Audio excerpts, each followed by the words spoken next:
Oussama Ledé, avocat et ministre des Affaires étrangères. Il nous a quittés en 2024 à l'âge de 101 ans. Il s'agissait de Dumas, Roland Dumas. Fin du chrono. Cerise reste championne.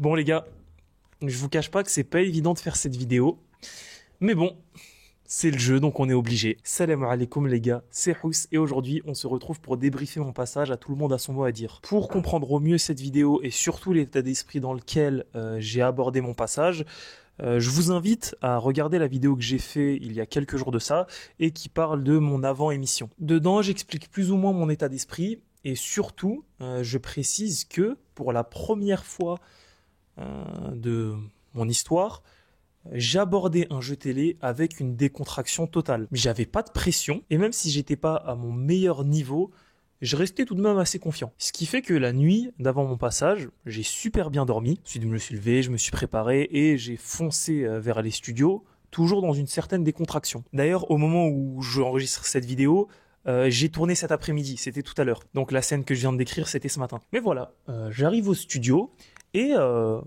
le stress commence à monter un petit peu, du moins la pression due à l'enjeu, mais toujours aussi serein. Et même moi, j'étais un peu choqué d'être dans cet état d'esprit, puisque ça faisait quand même des mois que j'attendais ce passage, mais j'avais l'impression que je réalisais pas. Je sais pas si c'est parce que je suis habitué aux jeux télé, que j'ai un sang-froid hors pair, ou que c'est juste moi qui étais dans le déni pour pas m'handicaper, mais j'étais relax. Dans la loge, je souriais, je mangeais, j'ai même bien profité de la collation, ce qui montre qu'il n'y avait pas de stress. Et ça, même le personnel me l'a fait remarquer, car que ce soit la personne qui s'occupe des candidats ou la styliste, les deux m'ont dit, en se dirigeant vers le plateau, t'es ultra serein. Et ils ont même mis en doute ma volonté de gagner. Il y a un des deux qui m'a dit faut quand même que tu sois un peu compétiteur. Sauf que ce qui sait pas, c'est que moi je le suis. Et que je suis juste un mec qui a ultra confiance en son karaté et qui a l'habitude des grosses échéances à pression. On est rentré en plateau et comme on le voit sur les images, pas de stress.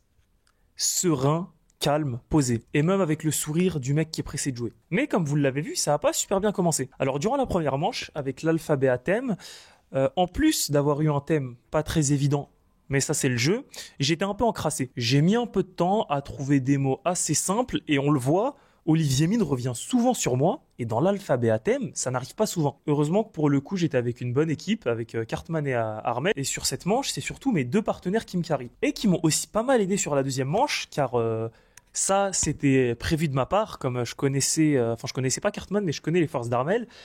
J'ai décidé de l'envoyer elle au mot interdit et ça s'est avéré payant car elle a été très bonne quand on compare à Valérie et surtout Cartman a pas mal trouvé de mots. Donc là sur cette manche on reprend l'avantage et on est bien. Et avec un tel duo je me dis que la manche 3 à 3 ça risque d'être bon. Mais là on est 0 sur le buzzer. Le timing était pas bon. Ce qui fait que je laisse passer les points de la manche 3 et on arrive dans une manche 4 où là je commence un peu à remettre les enjeux en place, à me dire que là il y a 4-2 et que si elle gagne cette manche, ça fera 8-2, ce qui sera compliqué pour la finale. Bah du coup, je suis obligé de passer en mode champion. Et plutôt que de la jouer stratégique en essayant de faire un score moyen, j'ai décidé d'aller jusqu'au bout. Parce que sur cette manche-là, si on arrive à 9 bonnes réponses, eh bah, la manche se termine. Ça ne continue pas à l'infini. Et le piège, c'est que si t'as fait une série de bonnes réponses et que tu perds la main à quelques secondes de la fin, tu perds tous tes points et tu dois recréer tous ces points. Mais la vérité, je regrette pas d'avoir tenté ce run fou à 9 qui arrive très rarement. D'autant plus que c'est pas comme si j'avais toutes les réponses et que la seule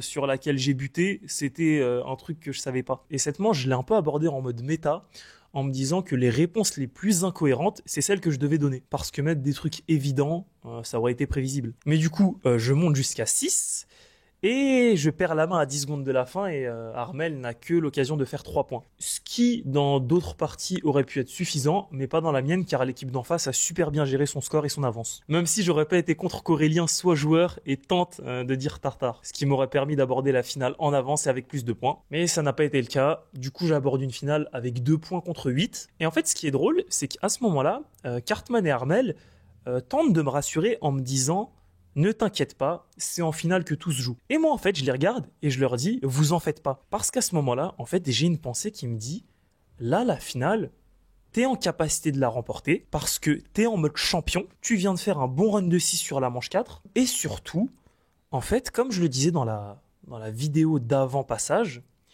bah à ce moment-là, en fait, je me dis vraiment, si je suis destiné à gagner, je gagnerai. En fait, compte tenu du fait que les mots que tu vas marquer dans les points de la finale peuvent dépendre d'un détail, si par exemple tu rates un mot à une lettre, il se peut que les 15 autres lettres suivantes soient des mots ultra faciles et que ce soit ton adversaire qui l'a. Partant de ce postulat-là, j'aborde la finale avec aucun stress. Et on le voit sur mon visage. Je me dis juste, Qadar Allah, si un tel truc doit arriver, ça arrivera. Si ça n'arrivera pas, tant pis. Mais ça m'empêche pas d'être ultra confiant en mon karaté et d'être déterminé. Cerise à la main et flop dès la première question. Et moi, après un bismillah, je suis prêt à rentrer en piste. Et rien qu'à la vitesse avec laquelle je sors les mots, tu sens que je suis là pour éteindre. Et j'y croyais. Il n'y avait pas de stress, il y avait de la confiance et il y avait de la sérénité. Tout ça, c'était bien beau, mais ça n'a pas été suffisant. Car après avoir buté sur le mot fétide, Cerise prend la main et marque un run exceptionnel. Un run que j'aurais certainement pu faire, mais que j'ai pas eu l'occasion, parce que c'est les règles du jeu. Tu signes en sachant qu'il y a une énorme part de chance et de hasard dans le tirage. Et c'est pour ça qu'en étant éliminé, je m'en suis pas voulu.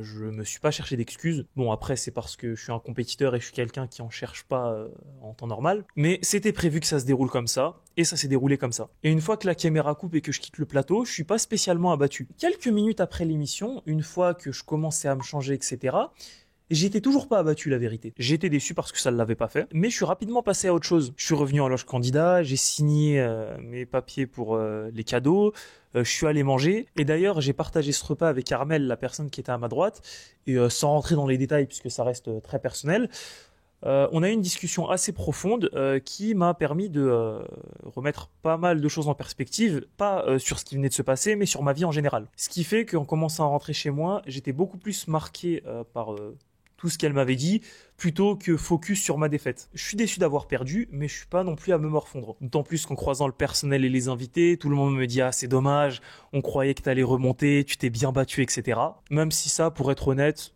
ça me fait pas grand-chose, parce que moi, comme vous l'avez compris, je suis là pour la victoire et pour Touchouara. Même si c'est mieux que rien, j'aime pas avoir ce rôle de perdant magnifique. Mais le problème, c'est que ce statut-là, je suis en train de le confirmer. Car sur mes 3 dernières émissions, mes 3 derniers passages à la télé, j'ai perdu.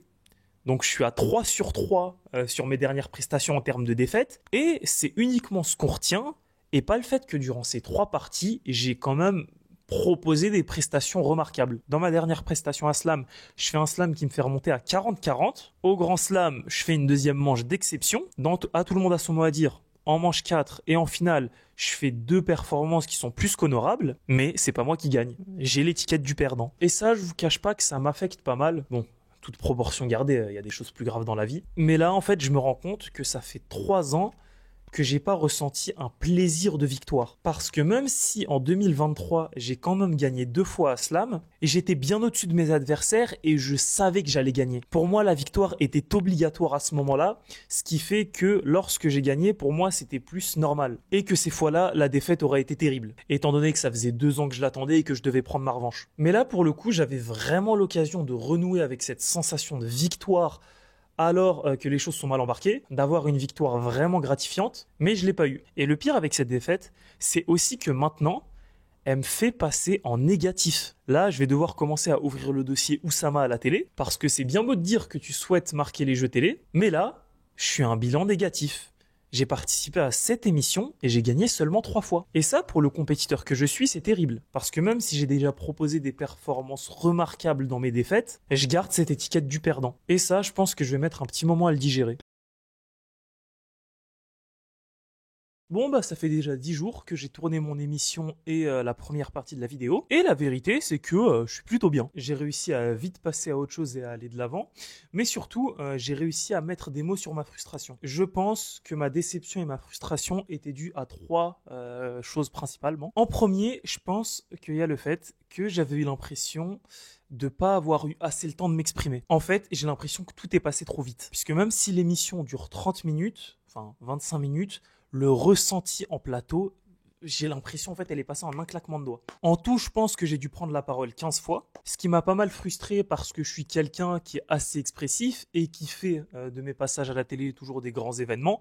Pas que je veuille me forcer à m'exprimer, mais que j'aime bien être dans cette expression, dans ce divertissement. Et aussi parce qu'il y a cette impression que j'ai pas eu l'occasion de prouver mon vrai niveau. Après, ça c'est plus une impression, un ressenti, puisque dans les faits, j'avais signé pour ça. Mais voilà, déjà, je pense que ça donne pas mal de réponses. Le fait que un moment que j'ai attendu pendant presque un an a duré seulement 20 minutes, ressenti 10 minutes, et que durant ce dernier, j'ai pas eu le temps de faire ce que je voulais, de m'exprimer assez. D'autant plus que dans tous les passages à la télé que j'ai pu faire, je pense que c'est l'émission où j'ai été le moins divertissant et où j'ai eu le moins bon niveau. Et ça nous permet d'en venir au deuxième point qui explique un peu ma frustration, c'est le fait que indirectement, en reparticipant à un nouveau jeu télé, je remets ma réputation en jeu. C'est un pari que je fais en remettant mon ancienne performance sur la table. Et la dernière performance, c'était une masterclass en deuxième manche du Grand Slam, du divertissement et une troisième manche qui s'est mal passée mais pour laquelle j'avais pas démérité. Mais malgré tout, ça restait un échec et j'avais cette envie de rebondir. J'aurais certes pu m'en contenter puisque c'était pas ridicule, mais moi j'étais venu à tout le monde à son mot à dire en me disant ok, j'ai pas assuré lors de mon dernier passage, donc là, je vais devoir encore mieux assurer. Et le truc, c'est que j'ai fait moins bien. J'ai pas eu l'occasion de prendre cette revanche, et là, actuellement, au moment où je parle, la dernière chose qui va rester, c'est cette performance terne, et pas mes anciennes victoires ou mes anciennes performances remarquables. Et ça explique également la troisième raison de ma frustration, qui est que, en tant qu'humain, c'est compliqué de rester sur deux échecs. Parce que comme je vous l'avais dit, le Grand Slam avait conclu une année 2023 plein de réussites, mais que c'était un échec. Et qu'après le Grand Slam, j'ai eu une année 2024 vraiment compliquée, où j'ai enchaîné beaucoup d'échecs, et qu'en fait, ton cerveau, il te dit, techniquement, c'est pas possible de rester sur deux échecs. En gros, la vie, c'est des montagnes russes. Si tu as connu des échecs pendant un long moment,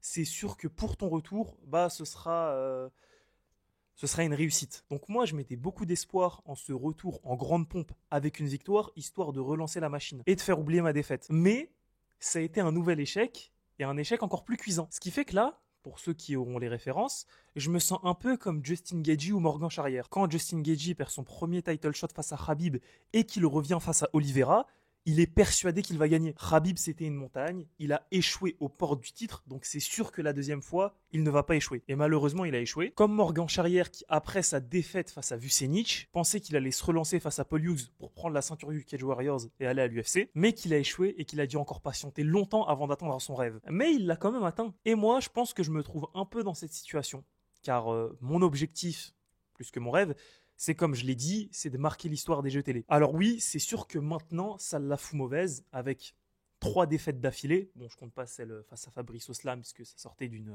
run de 2 victoires. Mais avec la défaite au Grand Slam et à tout le monde a son mot à dire, je suis mal parti avec les faits qui sont actuels pour espérer marquer l'histoire. Et ce serait suffisant pour me décourager et me dire que je suis pas fait pour ça. Penser qui survient logiquement est sentiment que j'ai déjà éprouvé. À un moment, tu peux prétendre autant que tu veux que tu as le niveau. Si les jours J tu performes pas, c'est que t'as pas le niveau. Et il faut commencer à réaliser que t'es pas spécialement bon ou que t'es pas supérieur à la moyenne des gens dans le domaine. Mais je pense que vous le savez, ça va être un peu compliqué pour moi. Je suis persuadé d'être excellent et d'avoir du potentiel. Et que j'ai juste pas eu encore l'occasion de l'exploiter et de l'exprimer à 100%. C'est pour ça que même si c'est dur de rester sur 2 échecs, même si ça va être dur à la période de septembre où il y aura la diffusion, quand les gens, après avoir été hypés par tous mes trailers et par tous mes vlogs, vont être déçus et vont penser un peu que je les ai arnaqués. Parce que oui, moi, le fait que je perds ne va pas changer toute l'avant-diffusion. Si j'avais gagné, j'aurais aimé créer de la hype et créer de l'attente autour. Donc, la moindre des choses, c'est d'être honnête et de le faire aussi, même s'il y a la défaite. Parce que dans l'absolu, j'aurais aimé être en direct et tourner au moment de ma diffusion. Mais c'est pas possible. Mais du coup, pour l'avoir vécu, je sais qu'il y aurait une petite déception de la part de mes proches et des gens qui vont regarder ces vidéos et l'émission. Des gens qui vont continuer à remettre en doute mon niveau. Et à raison, car avec une défaite supplémentaire, la légende et le niveau de Oussama dans les jeux télé commencent logiquement à s'écorner. Mais le but, c'est de la redorer, et c'est bien ce que je compte faire. Car, je le répète, mon objectif personnel à moi, et qui ne dépend que de moi, c'est encore une fois de marquer l'histoire des jeux télé. Mais pour ça, va falloir prendre son mal en patience, va falloir étudier ses défaites, va falloir aussi s'entraîner, et va falloir espérer que l'année prochaine, le discours aura changé et la machine sera relancée. Et au final, c'est peut-être pas plus mal que j'ai perdu, parce que même si la phrase « on perd jamais, on apprend ensemble le bateau » et qu'elle est difficile à assimiler quand t'es en plein dans la défaite, je pense qu'elle s'avérera vraie. Et au final, vu que c'est dans mon quotidien actuel, cette défaite me semble cruelle, mais quand l'eau aura coulé sous les ponts, quand d'autres projets se seront développés et quand la vie aura fait que j'ai évolué et que je suis devenu plus fort, j'espère regarder cette défaite et ces moments-là comme une période charnière qui aurait été importante dans mon développement. Mais bon, ça va demander du temps. En attendant, moi, ma chaîne, mes projets et ma vie ne tournent pas qu'autour des jeux télé et j'ai pas mis tous mes œufs dans le même panier. Donc restez branchés et abonnez-vous car il y a du très très lourd qui arrive. Et sur ces belles paroles, moi je vous souhaite une belle fin d'année qui n'est que le début du nouvel arc de la chaîne Houss le Retour.